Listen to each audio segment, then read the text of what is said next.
Hey, salut tout le monde, je m'appelle Félix et aujourd'hui je vais vous parler de mon Home Lab. Donc je vais vous parler de ce que j'utilise au niveau de mon Home Lab au day-to-day, donc au niveau hardware et software, pour que vous puissiez avoir une meilleure idée de ce que j'utilise réellement parce que j'ai fait des vidéos sur différentes Docker applications, mais est-ce que je les utilise réellement à tous les jours? Donc on va le savoir.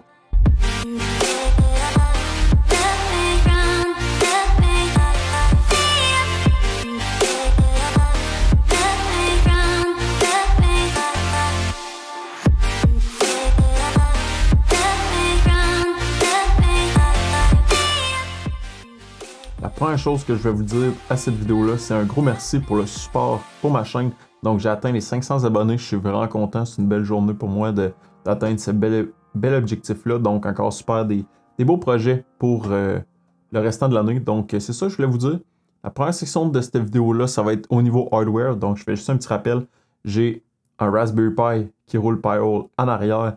J'ai aussi un ThinkServer TD350 qui est sous format d'un tower. J'ai enlevé de mon bureau parce que ça faisait dégager un petit peu trop de chaleur. Donc, c'était pas nécessairement à cause du bruit parce que c'était vraiment silencieux. C'était vraiment au niveau de la chaleur. Et j'ai le petit pfSense qui est en arrière là, que dans le fond, qui est le sujet des 4-5 dernières vidéos que j'ai uploadées sur ma chaîne. Donc, au niveau hardware, il n'y aura pas des super B-roll avec des cinématiques puis tout ça que ça fait du piou-piou parce que la seule chose qui peut être beau dans mon rack, c'est ce que vous voyez là en arrière parce qu'il y a des petits LED. Et la seule chose que ça contient, c'est une switch. Fait qu'on va y repasser. La chose qui vous intéresse probablement, c'est tout ce qui est au niveau software. Donc, qu'est-ce que j'utilise réellement au day-to-day. Ça va commencer avec Dash Machine. Dash Machine, comme je vous ai dit, j'avais déjà fait une vidéo en comparatif aussi avec Heimdall pour savoir qu'est-ce que je préfère entre les deux. Et dans le fond, j'ai réalisé que je préférais de loin Dash Machine pour mon dashboard que j'utilise. Dans le fond, c'est un dashboard que j'ai seté comme page principale dans mon browser. Donc, c'est quelque chose que j'utilise littéralement au day-to-day parce qu'à toutes les fois que j'ouvre une nouvelle page dans mon browser, j'ai cette page-là.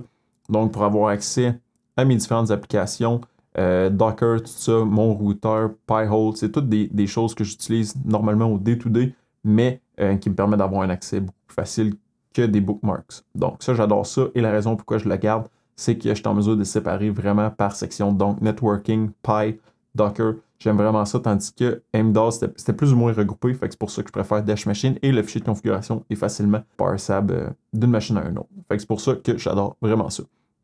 Ça va être aussi la source principale de cette vidéo-là. Donc, ce que je veux dire, c'est que je vais passer au travers des différentes applications pour vous dire qu'est-ce que j'utilise au day-to-day, est-ce que je l'utilise, oui ou non, et dans le fond, l'application, je m'en sers pour quoi faire. Donc, première chose, pfSense, quand j'ouvre le pfSense, vous savez que c'est mon nouveau routeur. Avant, j'avais un Unify Controller avec la UDM Pro. Maintenant, j'utilise pfSense, donc un outil que pour l'instant, j'ai utilisé vraiment beaucoup parce que j'ai fait différentes configurations, règles de firewall, j'ajoute et je modifie différentes configs pour aller chercher du good stuff et apprendre un petit peu plus sur pfSense, networking, tout ça. Donc, j'adore vraiment cette solution-là, je trouve ça robuste. Puis comme vous avez vu dans les dernières vidéos, ça a été un beau changement. Puis je suis assez content de l'avoir fait. Fait que j'utilise au day-to-day, oui et non, parce qu'il est souvent ouvert dans un onglet, mais c'est pour y avoir accès rapidement si jamais j'ai besoin de modifier différentes configurations pour avoir accès à machine X ou Y. Si on revient encore une fois à Dash Machine, deuxième c'est le Unify. Donc avant, comme je vous ai dit, j'avais le Unify Controller au niveau de ma UDM Pro. Présentement, je l'ai dans un Linux container que je vais vous parler un petit peu tantôt à cause du Proxmox. Mais ouais, fait que dans le fond, c'est un Linux container qui me permet d'avoir accès à mes différents devices. Puis la raison pourquoi j'aime autant Unify, c'est sa facilité de configuration au niveau des switches, des access points. Donc, comme vous avez vu dans la vidéo que je vous ai montré au niveau de pfSense, j'avais fait la configuration Wi-Fi et VLAN. Donc, ça se fait super bien. Puis quand c'est le temps de configurer les devices, on est en mesure, par exemple, d'avoir accès à notre switch, aller au niveau des ports, ouvrir ça en grand et pouvoir jouer avec les switches, afficher des profils, donner des noms. Donc, je trouve ça vraiment facile à manager et il y a aussi différentes applications qui permettent de voir directement sur la Switch qu'est-ce qui est connecté où. Donc, ça, c'est un gros plus pour moi parce que j'adore et le Wi-Fi fonctionne super bien avec les access points. C'est de la belle qualité. Puis, j'ai rarement besoin de fixer des choses avec Unify. Donc, ça fonctionne super bien. Je fais la configuration A1. Donc, encore une fois, j'ai moins besoin de jouer avec le Unify Controller au day-to-day. Mais souvent, je le garde ouvert pour avoir un accès rapide si j'ai besoin de valider quelque chose avec le pfSense. Donc, c'est ça pour, dans le fond, le Unify, le Pi-hole. Je l'avais setupé initialement sur ma UDM Pro. Je viens tout juste de le finaliser, de setuper pour le pfSense. Donc, c'est quelque chose que j'utilise au day-to-day, qui est up toujours parce que les annonces, ça me fait suer. Je dis que ça me fait suer, mais en fait, c'est parce que quand je vais avoir une chaîne qui va être rentable, en quelque sorte, ben, les annonces vont moins me faire suer parce que ça va me donner un certain revenu que je vais pouvoir investir dans la chaîne. Donc, si jamais tout le monde bloque mes annonces, j'ai mon argent, puis ça me permet moins de réinvestir. Mais overall, c'est des choses que j'aime moins avoir de la publicité. Overall, personne n'aime ça d'en avoir. Donc, Pi-hole, un bel outil que j'ai intégré au niveau de mon lab, puis qu'il est fort utile au day-to-day pour tous les appareils qui sont présents dans la maison. On passe à une autre section. Donc, tout ce qui est au niveau du Docker. Mais avant de passer au niveau des Docker, les Docker sont hébergés sur une machine qui est mon ThinkServer TD350. Donc, on va aller voir principalement qu'est-ce qui roule cette machine-là. Donc, si on rouvre Proxmox, ça ressemble un petit peu à ça. Donc, Proxmox, mention, la dernière update a la possibilité d'avoir le Color Theme Proxmox Dark. Donc, on n'a plus besoin du projet open source que je vous ai montré dans une vidéo antérieure pour avoir le Dark Theme built-in maintenant. C'est le temps que ça arrive. Si on revient à nos moutons, fait que pour l'instant, mon ThinkServer, ça contient quoi? Ça contient deux CPU E5-2650L, donc des Xeon. Chacun a 14 cores, 28 threads. Si je ne me trompe pas, donc ça fait au total 56 CPU virtuels. Donc le L pour le CPU, ça veut dire qu'il consomme moins de power. Donc ce qui va se passer, c'est que normalement le TDP, qui est un indicateur pour dire la consommation maximale ou quelque chose du genre, est souvent haut pour avoir ce nombre de CPU-là. Donc normalement, ça aurait pu être à 120, 130 watts peut-être. Mais moi, pour mon cas, vu que je roulais ça dans mon bureau puis je voulais pas que ça devienne trop chaud, j'ai dit non plus, ça sert à rien d'avoir une machine qui permet d'avoir des cores à 3.4 GHz si jamais j'utilise pratiquement pas qui est au idle. Donc, c'était ça mon concern. Donc, j'ai été avec des 1.70 GHz pour la force. Puis, comme vous voyez en ce moment, je suis même pas à 1% de load. Donc, ce que je veux dire, c'est que c'est ça pour là. J'ai 32 GB de RAM, puis j'ai à peu près 1 Tera de storage au total pour mes VM. C'est rien de super fancy. J'ai pour but de l'upgrader, mais pour l'instant, j'ai investi à d'autres places, que ce soit au niveau de la caméra, au niveau des micros, au niveau de la lighting, donc la lumière, la switch en arrière. Donc, tranquillement, pas vite, je vais réinvestir dans le Proxmox. Fait que le Proxmox, je l'utilise à tous les jours. Que ce soit pour mes VM, pour mon travail, pour n'importe quoi. Proxmox, je l'adore, c'est l'outil que j'ai découvert en 2021, je crois, puis c'est le meilleur outil à date que j'ai et que j'adore. Donc, pour vous montrer, les Linux containers, je vais vous en parler tantôt, Optime Kuma, au niveau d'un Linux container. Le Unify Controller que je vous ai parlé, qui roule aussi au niveau d'un Linux container. Donc, je suis en mesure de gérer avec les ressources, tout ça. Ça me permet de bien gérer ça pour que ça soit plus granulaire. Puis c'est pour faire des tests, puis dans le fond, m'amuser au niveau des Linux containers. Parce que j'utilise normalement des Docker, mais je voulais jouer un petit peu plus avec les Linux containers. Par la suite, avec mes machines, j'ai des machines Windows, Lab, Minecraft Server qui n'a pas roulé depuis un petit bout. Des templates aussi, on ne voit pas toutes mes machines, mais j'ai d'autres machines aussi Windows en lien à mon travail. Donc, la gestion des users, ça permet vraiment de cacher ces sections-là. Les deux machines qui sont les plus intéressantes, c'est Docker Lab et Docker DMZ. Ces deux machines qui ont pour but de rouler des Docker. Donc, DMZ, c'est tout ce qui est en lien à ma section DMZ, les services qui sont, je veux dire, ouverts à l'externe. Et tout ce qui est au niveau du lab, c'est tout ce qui est à l'interne pour moi. Donc, le Dash Machine est un de ces services-là. Donc, si on passe au niveau du lab, si je regarde au niveau du lab, j'ai 3 containers, donc rien de super fancy. J'ai Dash Machine, comme j'ai dit, que j'utilise au day-to-day pour mes login pages. Le Dynamic DNS avec Cloudflare va être utilisé. Ça va être un container Dynamic DNS pour me permettre d'updater mon DNS pour mes différents services que j'héberge localement, mais que je veux qu'il y ait accès à l'externe. Donc, c'est à ça que ça sert. Et le Portainer.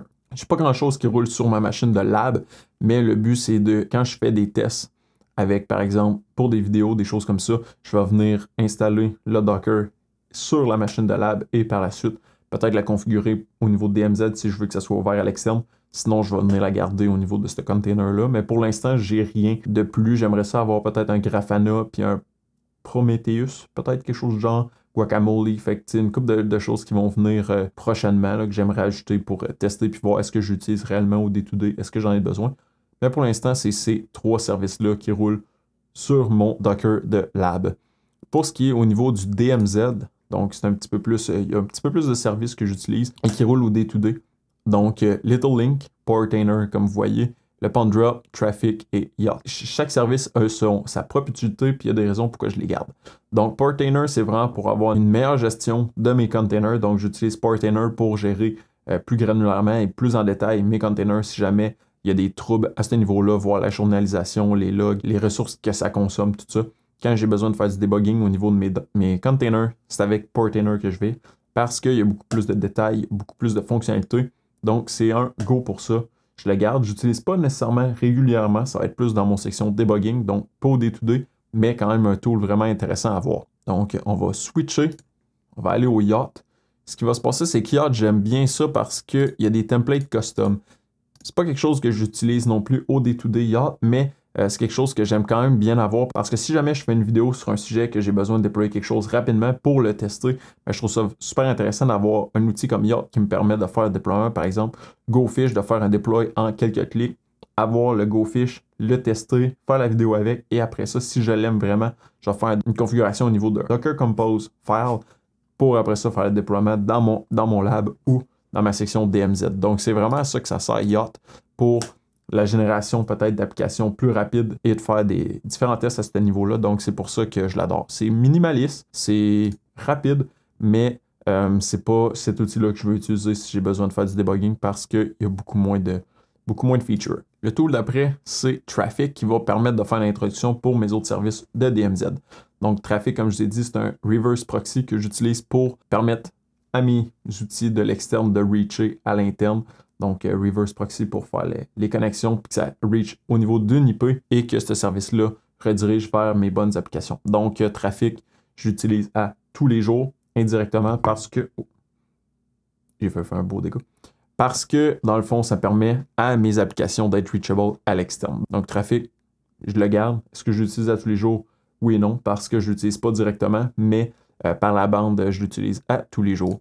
Par la suite, mon Little Link, c'est comme ma manière que les gens peuvent contacter rapidement avec moi. Donc, via ma chaîne, via Facebook, Discord, Twitter et mon GitHub. Donc, je suis vraiment plus présent sur Discord, Facebook et YouTube pour ma chaîne.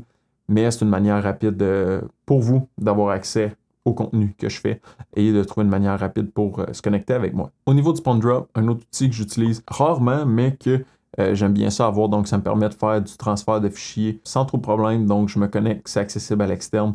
Je peux venir déposer des fichiers là-dessus et y avoir accès rapidement par la suite. J'utilise rarement, c'est plus en secours si jamais j'ai besoin. Je veux l'avoir parce qu'il est setupé, mais c'est pas quelque chose que j'utilise au day-to-day, mais c'est quand même super intéressant. Je pense que je vais essayer prochainement peut-être le file browser au niveau du Docker, donc ça va peut-être un petit peu le même principe, mais je vais voir toutes les features que ça comprend parce que je veux juste pouvoir faire du upload-download rapidement. Donc peut-être que PwnDrop, ça reste pour moi la meilleure solution pour mon use case. Donc, si on change encore une fois, une autre application que j'utilise et que j'aime vraiment beaucoup, c'est Uptime Kuma. J'ai fait une vidéo, je veux dire dernièrement, qui a quand même pogné par rapport aux autres vidéos certaines autres vidéos que j'ai faites. Et j'adore vraiment cet outil-là. Je suis un petit peu déçu de ne pas l'avoir trouvé avant parce que c'est quelque chose une table que je garde toujours ouverte dans mon browser pour voir mes services sont-ils up. Si j'ai besoin de faire une certaine maintenance. Puis l'affaire que j'aime, c'est que au niveau du dashboard, je peux voir l'entièreté des informations, mais j'aime vraiment avoir mon dashboard regroupé comme j'ai fait ici. Donc, au niveau hardware, je suis capable de voir mon Proxmox, PFSense, Pi-hole. Est-ce que c'est up? Au niveau de mes devices Unify, est-ce qu'ils sont toujours up? Est-ce qu'ils sont opérationnels, fonctionnels? Par la suite, tout ce qui est DMZ, donc mon Little Link, Traffic, PwnDrop, mes machines Portainer pour me permettre accès au DMZ. Donc, c'est ça. Et mon lab Portainer. Donc, ça me permet d'avoir un petit accès overview rapide de ce qui est up au niveau hardware, software. Donc, j'aime bien ça. Je jette un petit coup d'œil de temps en temps pour m'assurer que tout est bien up et que tout fonctionne à merveille.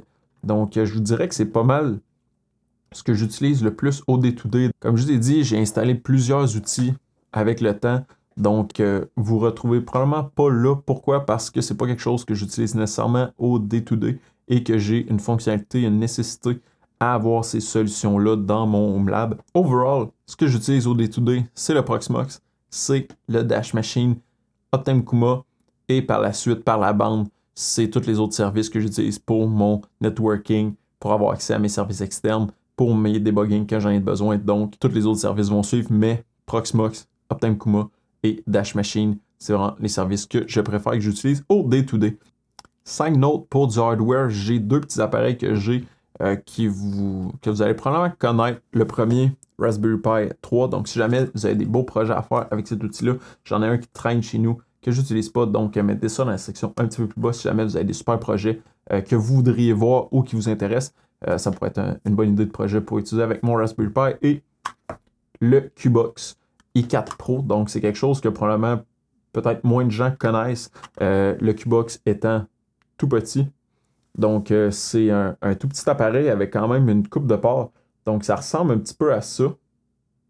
Et c'est vraiment minuscule comparativement à, dans le fond, en termes de grosseur et en termes d'épaisseur. Mais quand même un beau device que j'ai acheté il y a un petit bout. Donc, j'avais acheté le gros modèle, mais j'ai rien fait encore avec. Donc, si jamais vous avez d'autres projets aussi qui pourraient être intéressants à faire avec un appareil comme ça, mettez ça dans la section un petit peu plus bas, puis je regarderai pour probablement faire une vidéo sur ce qui est populaire ou ce qui vous intéresse. Donc, si jamais vous avez aimé la vidéo, mettez un thumbs up, c'est toujours encourageant. Questions, commentaires, allez mettre ça dans la section un petit peu plus bas, ça va me faire plaisir de vous répondre. Joignez notre superbe communauté sur Discord pour parler de tech, de pfSense, de Home Lab, de networking, de sécurité. Ça va me faire plaisir de partager tout ça avec la communauté. Partagez la vidéo en grand nombre. On va se dire à la prochaine. Bye bye.